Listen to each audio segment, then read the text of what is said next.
Granite Finance Business School, High-Tech City, Hyderabad. BCom, BBA, PGDM, MBA. Call 9000 sir ఈ పిఠాపురం ఒక ఫోటోతో మొదలైంది. అటు టీడీపీ గానీ ఇటు జనసేన గానీ ఏంటి అసలు మీకు తెలిసిన విషయం ఏందో చెప్పండి. ఇప్పుడు అభివృద్ధి కార్యక్రమాల పట్ల కూడా ఎప్పుడు కూడా వర్మ గారు ఒక డిబేట్ చేసింది లేదు. వాస్తవంగా అంత అభివృద్ధి జరుగుతున్నా సరే ఏదో చిన్న చిన్న లోపాలు కూడా కాదు. వాస్తవంగా ఒక ప్రాంత ఎమ్మెల్యే ఉన్నప్పుడు ఇప్పుడు గవర్నమెంట్ ఒక ప్రోగ్రాం చేస్తున్నప్పుడు లోపల ఇద్దరు నాయకులు ఫోటోలు పెట్టారు, చక్కగా అంతా బాగానే ఉంది. బయట పెట్టినటువంటి ఒక పోస్టర్లో చంద్రబాబు నాయుడు ఫోటో ఎందుకు లేదు, వెల్కమ్ టు జనసేన అని చెప్పి ఎందుకు పెట్టారు అని చెప్పేసి గొడవ చేశాడు. మా నాయకుడు ఫోటో ఎందుకు పెట్టలేదని. సరే, గొడవ చేయకూడదు. వాస్తవంగా పొత్తు ధర్మంలో భాగంగా ఏదైనా లోపాలు ఉంటే వాళ్ళు కూర్చొని ఇది ఎందుకు జరిగింది, అది తప్ప, అది కరెక్టా లేదని చెప్పి ఆలోచించి అది క్లియర్ చేయవలసిన బాధ్యత ఎవరిది? వర్మ గారిది. ఇది జరిగింది, చూశాడు. అసలు వాస్తవంగా అయితే చంద్రబాబు నాయుడు గారి ఫోటో వేయవలసిన అవసరం అక్కడ లేదు. ఎందుకంటే ఏ నియోజకవర్గ ఎమ్మెల్యేకి ఆ నియోజకవర్గం స్వాగతం పలుకుతారు. మెయిన్ అధినేతలంతా లోపల మీటింగ్ హాల్లో బ్రహ్మాండంగా పెట్టుకున్నారు పోస్టరు. కావాలని గొడవ చేసి గందరగోళం సృష్టించి పవన్ కళ్యాణ్ గారిని తక్కువ చేసి మాట్లాడి, లోకేష్ని చంద్రబాబు నాయుడు గారిని కూడా తక్కువ చేసి మాట్లాడి ఆ స్టిక్కర్లు కారుకున్నటువంటి లోకేష్ స్టిక్కరు, చంద్రబాబు నాయుడు స్టిక్కర్ కూడా పీకేశాడు. ఇలాంటి గందరగోళం చేస్తున్నటువంటి వ్యక్తిని చంద్రబాబు నాయుడు గారిని, లోకేష్ని కూడా అమ్మ బూతులు తిట్టించి ఆయన ఇంటికాడ తగలబెట్టేశారు వాళ్ళ కార్యకర్తలు, ఫొటోస్ కానీ అవి కానీ. అలాంటి వ్యక్తి గురించి ఎందుకు ఇలా ఆలోచిస్తుంది తెలుగుదేశం పార్టీ అనేది మా ప్రశ్న. ఓకే సార్, చంద్రబాబు నాయుడు గారు స్పందించారు, తగిన చర్యలు తీసుకున్నారు. తీసుకున్న తర్వాత కూడా జనసేన కొంతమంది బయటకు వచ్చి మరి వైసీపీ వాళ్ళు మాట్లాడమంటున్నారా, దేని వల్ల వాళ్ళు మాట్లాడుతున్నారా అర్థం కావట్లా. కొన్ని ఘాటు వ్యాఖ్యలు. చంద్రబాబు నాయుడు గారి గురించి మాట్లాడాల్సిన అవసరం లేదు కదా, పవన్ కళ్యాణ్ గారి గురించి మాట్లాడాల్సిన అవసరం లేదు కదా. ఇప్పుడు నాగబాబు గారు వెళ్ళారు ఒక 1 hour ముందు, ఆయన ముందు కూడా నినాదాలు అనేవి వేరేగా చేస్తున్నారు. మరి దీని గురించి ఏమంటారు? ఇలాంటి చేసే వాళ్ళని జనసేనలో ఉంచనని పవన్ కళ్యాణ్ గారు వైజాగ్ మీటింగ్ లో కూడా చెప్పారు. మరి ఇలాంటి వాళ్ళ మీద చర్యలు తీసుకోవాలి కదా. నేనేమంటానంటే వాస్తవంగా ఫస్ట్ చర్య తీసుకోవాలి. తీసుకున్నారని మీరు అంటున్నారు, అక్కడ చర్య తీసుకోలేదు. వర్మ పట్ల చర్య తీసుకోలేదు. వర్మ చాలా ఘోరంగా మాట్లాడుతున్నాడు, చాలా తక్కువ చేసి మాట్లాడుతున్నాడు. అయినా అధినాయకుడు నియోజకవర్గంలో ఏందా ఈ లొల్లి? తెలుగుదేశం వాళ్ళు ఎక్కడ కూడా సహకరించలేదని అందరూ జనసేన వాళ్ళు అంటున్నారు. ఎప్పుడన్నా గందరగోళం చేశారా? ఇప్పుడు పొత్తు ధర్మంలో భాగంగా ఉన్నప్పుడు ఆ మూర్ఖుడు, ఆ దుర్మార్గుడు అయినటువంటి వర్మను ఎందుకు సస్పెండ్ చేయట్లేదు? పార్టీ నుండి సస్పెండ్ చేయండి, ఆడు ఎక్కడికో కాడు పోతాడు. అది కేవలం కావాలని వైసీపీ కోవట్టుగా మారి పనిచేస్తున్నప్పుడు, పొత్తు ధర్మానికి చెడ్డ పేరు తెస్తున్నప్పుడు ఖచ్చితంగా వాడిని సస్పెండ్ చేయాలి కదా. చేయకుండా ఏదో మాట్లాడండి, ఎన్నిసార్లు మాట్లాడతారు అది గురించి? ఎన్నిసార్లు అని మాట్లాడతారండి? బుద్ధి జ్ఞానం ఉండక్కర్లా? అంటే డైరెక్ట్ గా వర్మ గారిని కూడా అనకూడదు సార్. మీరు ఎందుకని ఎమ్మెల్యేగా గెలిచాడు ఆయన. ఎవరు? వర్మ గారు అక్కడే పిఠాపురంలోనే 3 సార్లు ఎమ్మెల్యేగా గెలిచారు. 3 సార్లు కాదు, ఒకసారి గెలిచాడు. 3 సార్లు అండి, మీకు తెలుసో తెలీదు. 3 సార్లు గెలిచారు కాబట్టి ఆయన ఆదరణ చూసే చంద్రబాబు నాయుడు గారు పవన్ కళ్యాణ్ గారిని ఆయన నిలబెడితే గెలుస్తారనే ఒక విషయంతోనే పవన్ కళ్యాణ్ గారిని ఆయన నిలబెట్టారు. ఇప్పుడు ఆయన కూడా విషయం వల్ల ఏమవుతుందంటే రెండో విషయం అవుతుంది. ఇప్పుడు పవన్ కళ్యాణ్ గారిని కూడా లోకల్ కాదు, నేను లోకల్ అనే పరిస్థితికి ఆయన తెచ్చారు అన్నాడు కదా. దానికి కారణం మీ జనసేన నాయకులే కదా. అది నేను అంటుంది. లోకేష్ లోకల్ కాదు, లోకేష్ గారు లోకలా? లోకేష్ గారు ఏ నియోజకవర్గంలో నిలబడ్డాడు? మంగళగిరిలో లోకల్. అది కాదండి. బాలకృష్ణ గారు లోకలా? బాలకృష్ణ గారు కూడా ఎందుకంటే లోకల్ గురించి లోకల్ నాన్ లోకల్ లేదు. ఒక రాష్ట్రంలో వర్మ గారు లోకల్ కదా, నేను అంటుంది అది. వర్మ గారు అక్కడ లోకల్, సీట్ ఆయనకి ఇచ్చుకోవడం, ఆయనకి ఇచ్చుకోవాలి. తెలుగుదేశం పార్టీ సీట్ ఎందుకు త్యాగం చేశారు, ఎందుకు వదిలేశారు? పవన్ కళ్యాణ్ గారికి ఆడ ఆదరణ ఉంది, టీడీపీ తరఫున కూడా గెలిపియచ్చు అనే ఉద్దేశంతోనే పవన్ కళ్యాణ్ గారు 154 సీట్లు త్యాగం చేశారు జనసేన నాయకుడు పవన్ కళ్యాణ్ గారు. 154 సీట్లు. అంతమంది ఉంటారు. పొత్తు ధర్మం అంటూ ఒకటి ఉంటుంది కదా. పార్టీ పెట్టినప్పుడే మహా అయితే 20 మంది 30 మంది పోటీ చేసింది ఎంతమంది సార్? చిరంజీవి గారు పార్టీ పెట్టినప్పుడు, మొన్న చిరంజీవి గారు పార్టీ పెట్టినప్పుడు పోయినసారి జగన్మోహన్ రెడ్డి దెబ్బకి ఎందుకు ఓడిపోయాడు? చంద్రబాబు నాయుడు ఎంత చరిస్మా ఉన్నాడు. గెలుపు ఓటమి పక్కన పెట్టప్ప, ధర్మం అంటూ ఒకటి ఉందా లేదా? ధర్మం అంటూ ఒకటి ఉందా లేదా? ఏంటి ఎదవ రాజకీయం అంటాను నేను. ఏంటి ఈ అప్పాబాయ నాటకం? అంటే ఈ నాటకం ఏంటి? వర్మను అక్కడ పెట్టి మా అధినేతను తక్కువ చేసి మాట్లాడించే ఈ ఈ కుయ్యత్తు రాజకీయాలు ఎందుకంటున్నాను నేను? పవన్ కళ్యాణ్ అవన్నీ లోకల్ నాన్ లోకల్ గురించి అయితే 100 వస్తాయి. గారు పవన్ కళ్యాణ్ గారు అనలేదు, ఏమనలేదు, ఏమనలా, లోకల్ కాదు అనేటట్టు గొడవలు పెడుతున్నాడు. కార్యకర్తల పరంగా గొడవ పెట్టవలసిన అవసరం ఏంటి? మీరు కార్యకర్తల నీకేమన్నా ఉంటే లోపకారిగా మీ నాయకుడితో మాట్లాడుకో. అక్కడికి వచ్చి ఆ మీటింగ్ దగ్గర గొడవ పెట్టవలసిన అవసరం ఏంటి? పెడతాం మంచిది కాదు కదా. ఎన్ని ఫోటో, సీఎం ఫోటో పెట్టుకుని మీకు తెలుసో తెలీదో సీఎం ఫోటో పెట్టారు, సీఎం ఫోటో పెట్టారు, పవన్ కళ్యాణ్ గారు ఫోటో పెట్టారు. పవన్ కళ్యాణ్ గారు ఎమ్మెల్యే కాబట్టి బ్యానర్ ఒకటి బయట పెట్టారు. అది దానివల్ల ప్రతి ఎమ్మెల్యేకి ప్రతి నియోజకవర్గంలో ప్రోటోకాల్ ఉంటుంది. ప్రోటోకాల్ ప్రకారంగా పెట్టారు. అక్కడ వెల్కమ్ దగ్గర సీఎం ఫోటో కూడా పెట్టాలి కదా. స్థానిక ఎమ్మెల్యే పెడతారు. ఇంకా మీకు తెలియకుండా ఇదే ఆ మోసలోనే ఉన్నారు. వెల్కమ్ దగ్గర ఆ స్థానిక ఎమ్మెల్యే ప్రోటోకాల్ ప్రకారం ఎమ్మెల్యే ఫోటో పెడతారు.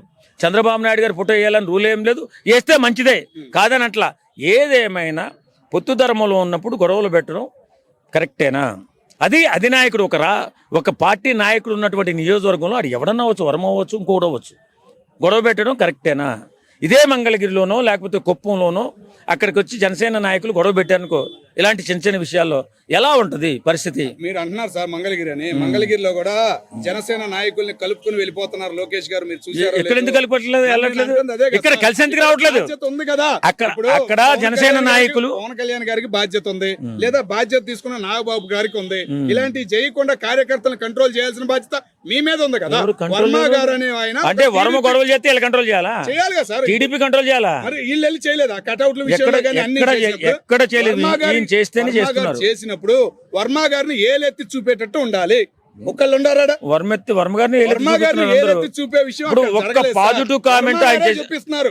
ఏలెత్తి జనసేన పవన్ కళ్యాణ్ గారు నేను లేకపోతే గెలిచేవాడు కదని వర్మ గారే ఏలెత్తి చూపిస్తున్నారు. వర్మ అవివేకం అది. విషయం ఆలోచించండి. ఇప్పుడు జనసేన కార్యకర్త లేకపోతే చంద్రబాబు నాయుడు గెలడంటే అది ఎంత అవివేకంగా ఉంటది? జనసేన కార్యకర్తలు లేకపోతే లోకేష్ గెలవడంటే ఎంత అవివేకంగా ఉంటది? ఇది కూడా అంతే అవివేకం. పొత్తు ధర్మంలో భాగంగా వర్మ గారి 100% తప్పు. గొడవ పెట్టకూడదు. నీకేమన్నా ఉంటే లోపలికి వెళ్ళి మాట్లాడుకో. ఇప్పుడు లోపలికి వెళ్ళి కార్యకర్తను కూర్చోబెట్టుకుని నాయకులను కూర్చోబెట్టుకుని మాట్లాడుకోవాలా. నీ ఇష్టమట్టినట్టు లొల్లి చెప్పి పెక్షీలు చింపాడు. ఏం రౌడీజం చేస్తున్నావు అక్కడ? వినాలి కదా సార్. జనసేన కార్యకర్తలు వినలేదు కదా. ఇక్కడ వినడం కాదు, కెమెరాల ముందుకు వచ్చి చెప్పడం కాదు కథలు. లోపలికి మాట్లాడాలా. లోపల చెప్పిన తర్వాత వర్మని వెంట వేసుకుని రావద్దని అంటున్నాను. వర్మని టీడీపీ వాళ్ళు ఎవరు వెంట వేసుకుని రావద్దు. తప్పు చేసాడు అతను, 100% తప్పు. నీకు ఇలాంటి తక్కువ ఏదైనా కనపడినప్పుడు పెద్ద వాళ్ళతో కూర్చుని మీరు సెటిల్ చేసుకోవాల్సిన బాధ్యత. కానీ పిఠాపురం వర్మ చేస్తున్నటువంటి ప్రతిదీ కూడా అది మా అధినాయకుడిని, జనసేన పార్టీ అధినాయకుడిని కించపరిచే విధంగా అక్కడ గొడవలు సృష్టిస్తూ పద్దాక సోషల్ మీడియాలో గల్లంతులు చేస్తూ తక్కువ చేసి మాట్లాడుతూ జనసేన కార్యకర్తలు ఊరుకుంటారండి? నేనే గెలిపించానంటే మీ నాయకుని కూడా మేమే గెలిపించారా బాబు అంటారు. కాబట్టి ఎక్కడా కూడా గొడవ జరగకుండా సక్రమంగా మీటింగులు పెట్టుకున్నా చాటింగులు చేసుకున్నా బాగుంటది. అంతేగాని ఇలా రోడ్డు మీదకి వస్తే మాత్రం ఖచ్చితంగా తప్పే. ఓకే సార్ ఒక్క మాట విన్నారు కదా. సేమ్ ఒక చిన్న పిల్లలు, 2 పిల్లల మధ్య పిఠాపురంలో కుల రాజకీయం జరిగిందని పవన్ కళ్యాణ్ గారు ఎమ్మటిగా స్పందించారు. కానీ ఇప్పుడు 2 పార్టీల మధ్య జరుగుతుంటే పవన్ కళ్యాణ్ గారు ఎమ్మటిగా స్పందించాలి. చంద్రబాబు నాయుడు గారు స్పందించారు. అట్లాగే పవన్ కళ్యాణ్ గారు కూడా స్పందించి కంపల్సరిగా ఆ నాయకుల్ని, జనసేన నాయకుల్ని కంట్రోల్ చేయాల్సిన బాధ్యత ఉంది అని నేను మనస్ఫూర్తిగా కోరుకుంటున్నాను. ఆయన రెస్ట్ లో ఉండగా స్పందించాలి. నాగబాబు గారు వెళ్ళారు. పిఠాపురానికి సంబంధించిన కొన్ని బాధ్యతలు నాగబాబు గారికి అప్పచెప్పారు. నాగబాబు గారు బాధ్యత తీసుకుని కార్యకర్తల్ని మధ్యలో ఇట్లాంటివి చేయకుండా చేయాల్సిన బాధ్యత జనసేన పార్టీకి ఉంది. గొడవ చేసిన తర్వాత లోకేష్ పిలిపించాడా నా వర్మని? లేకపోతే చంద్రబాబు నాయుడు పిలిపించాడు? ఏం చెప్పాడు? ఏం మాట్లాడాడు? వార్నింగ్ ఇచ్చారు. ఏం వార్నింగ్ ఇవ్వలేదు. ఏం వార్నింగ్ ఇవ్వలేదు. అతనికి ఇంతకు ముందు 2-3 సార్లు వార్నింగ్ అయింది, చెప్పినా వింటలేదు అతను. కాబట్టి పార్టీని సస్పెండ్ చేస్తేనే పొత్తు ధర్మం నిలబడుతుంది. లేని పక్షంలో ఇలా గొడవలు అవుతుంటాయి. ఫ్యూచర్లో పొత్తు ధర్మం విఘాతమయ్యే సందర్భం కనపడుతుంది. ఎందుకంటే ఒక పార్టీ అధినాయకుడు ఉన్నటువంటి నియోజకవర్గంలో మీరు ఇంత గొడవలు చేస్తున్నా ఆ వర్మను అలా కొనసాగించడానికి కారణం ఏంటి? ఆయన వల్ల గెలిచారని చెప్పుకోవడానికి కారణం ఏంటి? ఆయన ఫోటో కాదు, ఆయన జీపుకున్నటువంటి చంద్రబాబు నాయుడు ఫోటో చింపారు. ఆ ప్లేయర్ 2 లాగేశారు. అది జనసేన లాగలా, వాళ్ళే లేకున్నారు. నాయకుడు స్పందించారు, చంద్రబాబు నాయుడు గారు స్పందించారు. నేను అంటుంది కూడా అదే. ఇప్పుడు అదే విధంగా పవన్ కళ్యాణ్ గారి తరపున కూడా నాగబాబు గారు కానీ ఎవరైనా కార్యకర్తల్ని కంట్రోల్ చేయాల్సిన బాధ్యత ఉంది. కార్యకర్తలు ఎప్పుడు కంట్రోల్లోనే ఉంటారండి. కంట్రోల్లో చేయాలి. ఇప్పుడు చూసాక నేను వర్మ మీదకి 4-5 మీదకి వెళ్ళిపోతున్నారు. అది ఎంత మట్టికి న్యాయం? ఎవడైనా ఆలోచిస్తారు కదా. ఎవడు గొడవ ఆయనకి image పెరిగిందని కాదు, ఆయనకి పెరిగినట్టే కదా, అట్లా వెళ్ళకూడదు కదా. వానికి కంట్రోల్లో image ఏందబ్బా? మాట్లాడాలి. ఇలాంటి చిల్లర మీకేదైనా చేసేవాడికి image బాధ్యత లేదు. ఉంటే మీ ఎమ్మెల్యే గారికి చెప్పాలయా. ఒక కార్యకర్తకి బాధ్యత నిజంగా ఉంటే ఆడేదైనా జరిగిందా, రాంగ్ జరిగిందా, ఎమ్మడికి ఎమ్మెల్యేగా పవన్ కళ్యాణ్ గారికి స్పందన ఇవ్వాలి, అదో చెప్పాల్సిన బాధ్యత ఉంది. కాదు, అంతేగాని పిఠాపురం నియోజకవర్గంలో ఒక అభివృద్ధి కార్యక్రమమో లేకపోతే ఇంకో కార్యక్రమం చేస్తుంటే వచ్చి లొల్లు చేసినోడి కల్లా చెప్పాలంట. చెప్పాలని కాదు, రోజు అవతల పవన్ పాడేస్తారు. కళ్యాణ్ గారే రావట్లేదని విమర్శలు వస్తున్నాయి. పవన్ కళ్యాణ్ పిఠాపురం వస్తారండి, మరి వచ్చారు, అట్లాంటి పని విమర్శలు, చేస్తున్నారు. ఈ విమర్శలు కూడా పవన్ కళ్యాణ్ గారి మీద వస్తాయి కదా. అవి అది నేను చెప్పకూడదు. అనేది. చంద్రబాబు నాయుడు గారు కుప్పం డెవలప్ చేయట్లేదని వేరే వేరే ఇందులో చూపిస్తారు, కుప్పంలో కూడా సరిగా చేయట్లేదని. ప్రతిసారి వెళ్తారు సార్, ఒకసారి చంద్రబాబు నాయుడు కుప్పం గురించి మాట్లాడకూడదు. సాక్షి టీవీ చూడండి, కుప్పంలో కూడా అభివృద్ధి జరగలేదు, కుప్పం కూడా అన్యాయం అయిపోయింది, సార్ చంద్రబాబు నాయుడు గెలవడం చెప్పి చెప్తున్నారు వాళ్ళు. ఆ మాటలన్నీ వద్దు. ఆయన అన్నందుకు మన అయినా కానీ మన పొత్తు కుప్పం ధర్మం, వెళ్తున్నారు. నెలకోసారి కుప్పంలో కనబడుతున్నారు చంద్రబాబు పొత్తు గారు. ధర్మంలో ఉన్నప్పుడు అవన్నీ మాట్లాడదు, రాజకీయాలు వద్దు. పొత్తు ధర్మంలో ఉన్నప్పుడు ఒక సభ సందర్భం జరిగినప్పుడు పొత్తులో ఉన్నటువంటి వ్యక్తులు గొడవ చేయడం ఎంతవరకు కరెక్ట్? కరెక్ట్ అండి. నేను అంటుంది కూడా అదే కదా సార్, పవన్ కళ్యాణ్ గారికి చెప్పాలి. వాడు ఇప్పుడు ఒకసారి కాదు, ఇట్లా చేయకూడదు కదా. అది పవన్ నేను కళ్యాణ్ గారి వేళ బెడ్ రెస్ట్ లో ఉన్నారు, పక్కన పెట్టండి. ఉమ్. ఇప్పుడు ఇమ్మీడియట్లీ అతను సస్పెండ్ చేస్తేనే ఈ గొడవకి ఫుల్ స్టాప్ పడుతుంది. లేని పక్షంలో లేనిపోని ఇబ్బందులు జరుగుతాయి. అధినాయకులు అందరూ బాగానే ఉంటారు, కానీ కార్యకర్తల వద్ద మనస్పర్ధలు వస్తాయి. రాబోయే ఎలక్షన్లో 2029 ఎలక్షన్లో సక్రమంగా మనం గెలవాలనుకుంటే ఇలాంటి చీడ పురుగులను ఏరిపారేయవలసిన అవసరం చంద్రబాబు నాయుడు గారికి ఉంది, 100% ఉంది.